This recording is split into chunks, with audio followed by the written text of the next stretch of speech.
Hi everyone, welcome back to another Call of Duty mobile video. Today we're going to talk about new information regarding Secret Cache System, Season 6 leaks and much more. As you all know, a notification about the Power Nova Camo crates has been sent to all Call of Duty mobile players. In it, the developers confirmed that these crates will be removed in 30 days. And after that, a brand new camo crate will be added to the Secret Cache System. Now the big question is, what color will the next camo be? If you remember, the challenge tokens used during the Power Nova era had a red, lava-like design, and the Power Nova camo itself matched that color scheme. According to leakers, this might be a clue. So if this pattern continues, it's possible the new challenge tokens will hint at the theme or color of the next camo crate.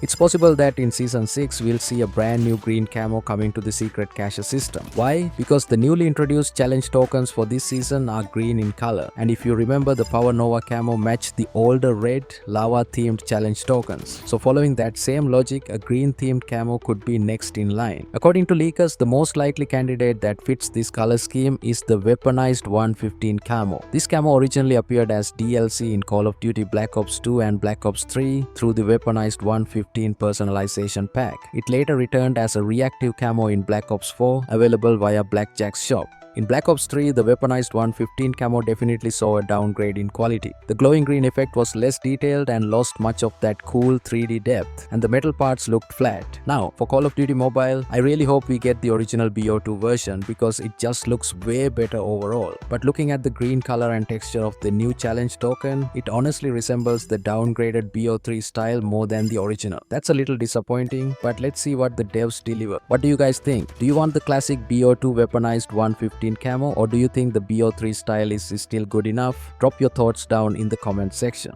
If we talk about the next legendary weapon coming after the legendary AK-47 ICB rifle, it's important to note that the free legendary CR56 AMAX is set to expire on June 19th. This strongly suggests that in the next season or shortly after, the CR56 will be removed from the Secret Cache System and replaced with a new legendary weapon. So if you haven't unlocked it yet, now's the time to prioritize it. In my last video, I mentioned that if you check your in-game inbox, instead of shards being converted into HQ tokens, they will now be converted into universal shards. If you were identified as having fragments converted into HQ tokens between January 16th, 2025 and May 28th, 2025, you'll be issued the same number of universal shards as the extra fragments you had converted during that time. Now previously I received major legendary shards which could only be used for the CR56 AMAX, but today I got more shards, and this time they sent minor legendary universal shards that were actually usable now. As you can see, I was able to convert them into 40 legendary AK-47 ICB rifle shards. You'll likely receive more too, and yes, they're also sending out mythic shards depending on your activity and what was converted earlier. So make sure to check your inbox every day so you don't miss out.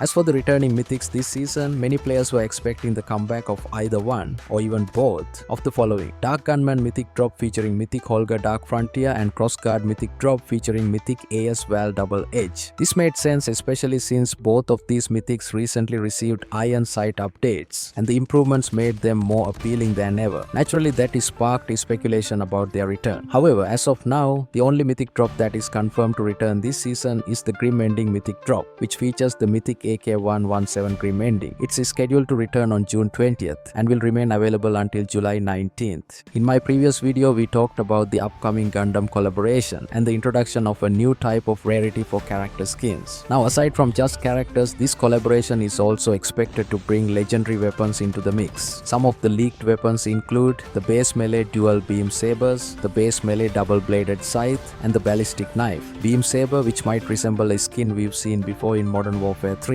On top of that, there's also news of a brand new Battle Royale mode that will feature playable mechs inspired by the Gundam universe. This collaboration is shaping up to be absolutely massive, and according to leakers, it might even be the last new IP collaboration of the year. The devs seem to be holding off on additional fresh collabs to save some big names for next year. That means for the remainder of 2025, we'll likely see older collaborations making a return instead of brand new ones. Interestingly, the global developers have confirmed that some previously exclusive collaborations like those seen in the Chinese and Garena versions are planned to be released globally in the future. However, no specific dates or details have been shared yet, and we don't know exactly which ones will make the cut. Personally, I'd love to see some of the classic collabs return, like the Rambo and John McClane events. A more ambitious return like Ghost in the Shell would also be amazing, and something completely new to the global version, such as a Girls Frontline collab, would definitely bring a fresh wave of excitement. What about you? Which collabs do you want to see return or debut in the global version? Drop your thoughts in the comments below.